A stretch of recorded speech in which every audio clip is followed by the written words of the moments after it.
Bonjour à tous, bienvenue sur SVM6. Je vais vous proposer un nouveau casse-tête.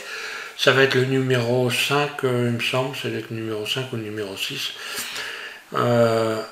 Comment réaliser à partir d'un cercle constitué de 30 sommets ces différentes figures géométriques. Donc ici, je vais vous faire voir la démonstration pour l'hexagone, mais pour le pentagone, c'est à peu près la même chose. Il suffit de modifier quelques valeurs.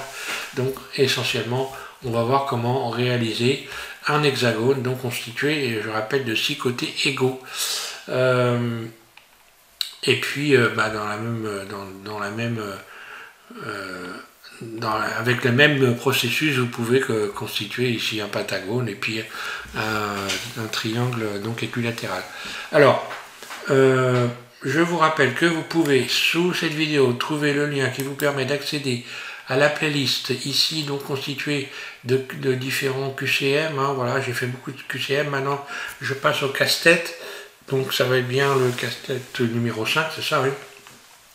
Vous allez également avoir dans cette série donc la possibilité de battre mon chrono. Donc j'ai appelé dans cette série, je vous ai créé un premier tuto qui s'appelle Chrono Blender numéro 1. Donc il va y avoir un numéro 2, numéro 3, etc. Et vous allez pouvoir battre mon chrono pour ceux qui veulent s'amuser un petit peu avec Blender. Donc là, je disais que je partais d'un cercle constitué de 30 vertices et je vais vous faire cette démonstration pour ceux qui n'auraient pas trouvé de solution. Donc il y a une chose déjà qui est évidente, on a un cercle, on a ici un hexagone qui est constitué de 6 côtés égaux, donc il va falloir forcément que je divise mon cercle en 6 portions. Pour le diviser en 6 portions, j'ai utilisé ici donc la sélection en damier, désélectionner en damier. Voilà, je clique ici.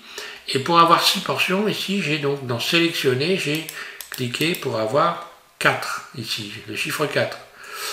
Automatiquement, je me retrouve avec 1, 2, 3, 4, 5 et 6 portions égales de 4 vertices. On le voit bien ici.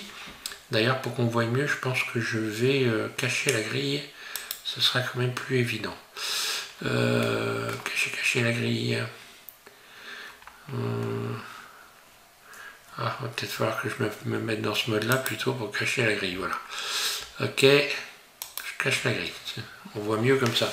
Donc, je suis donc bel et bien en vue de dessus. Et pour pouvoir découper mes 4 portions ici, il va falloir que j'utilise ces vertices qui sont ici dans les coins. Pour utiliser ces vertices, je suis obligé de les sélectionner. Donc, je vais forcément aller dans inverser. Et je me retrouve donc avec ces 6 vertices. Sauf que ces 6 vertices, si je veux faire une découpe, je vais faire V, puisque pour découper des éléments, on utilise la lettre V. Donc si je fais V, voilà ce qui marque. Impossible de diviser plusieurs sommets non connectés. C'est très simple pour qu'ils soient connectés. Je vais simplement faire extrude, puis en mode barycentre ici, surtout, je vais faire surface. Donc là, je me retrouve avec des vertices qui vont être connectés. Si je fais un CTRL plus, voilà. Donc là, je me retrouve avec des vertices qui sont connectés.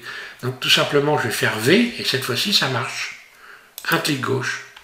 Je vais supprimer les sommets qui ne me servent à rien, donc les vertices, là, en faisant X, supprimer, donc les sommets. Là. Maintenant, je me retrouve avec des portions, ici, qui sont égales, CTRL L. Voilà, et j'ai 6 portions comme ça, qui sont égales.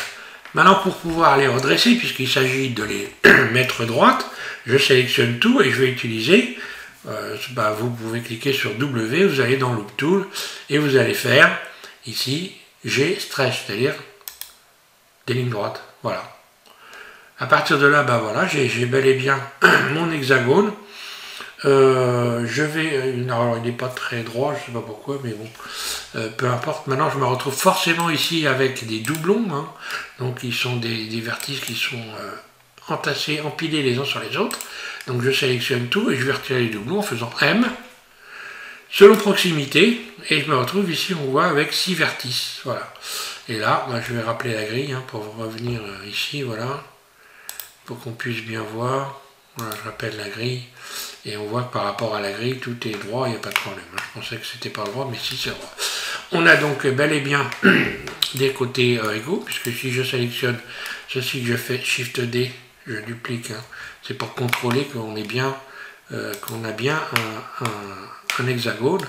Je vais faire donc G, ici je vais contrôler en faisant une rotation pour voir si j'ai bien la même dimension, ici, sur ce côté-là par exemple, R et G. On voit bien que donc on a exactement la même dimension.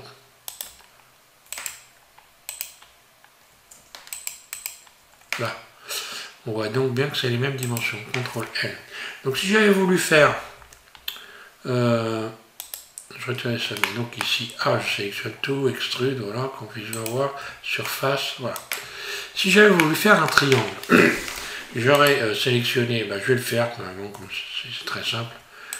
Je repassais donc en mode, voilà, je repasse en mode objet, je positionne mon curseur ici, je vais ajouter donc un cercle. Donc là je vais très vite, hein, j'ajoute un cercle.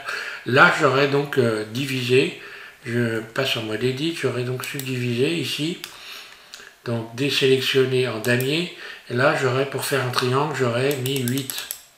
Ce qui fait que je me retrouve, on le voit très bien ici, avec 3 portions qui sont égales.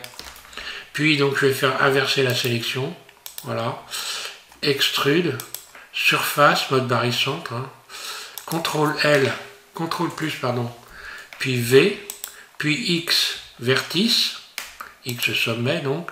J'ai donc des portions ici que je vais pouvoir donc transformer en allant dans boîte à outils, stretch, et voilà, je me retrouve avec un triangle équilatéral.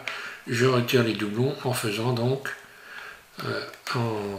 M selon proximité, je me retrouve avec 3 vertices, voilà. Et si j'avais voulu faire le pentagone, eh bien je vais le faire quand même. Après tout, ça coûte pas cher. Donc j'ajoute évidemment un cercle, je passe en mode objet, ajouter un cercle, là, passe en mode edit, ici je vais désélectionner en damier et ici je vais mettre à la place de 4, je vais mettre ici 5, hop là, voilà, je mets 5, voilà, donc là je me retrouve avec 5 portions, inverser la sélection, sélectionner, inverser, extrude, S, CTRL plus, V, X, vertice, X sommet, A, je sélectionne tout, boîte à outils, loop tool, je vais dans mon raccourci, mes favoris, hein. J'ai stretch, puis A, je sélectionne tout, enfin tout est sélectionné, puis M, selon proximité, extrude surface, et voilà, j'ai donc bel et bien extrude surface, donc ces éléments-là, voilà, j'espère pour vous que vous avez trouvé les solutions. Autrement, vous avez bien réfléchi et de toute façon, quoi qu'il arrive, vous avez appris quelque chose qui peut éventuellement vous servir un jour avec Blender. Voilà, merci à tous de suivre SVM6 et puis je vous invite à continuer à suivre cette série. Je vous rappelle que si vous voulez que je continue ce type de support court, il faut quand même un minimum me liker pour me conforter donc dans ma décision de faire ce type de support. Voilà, merci à tous et bon courage, amusez-vous bien.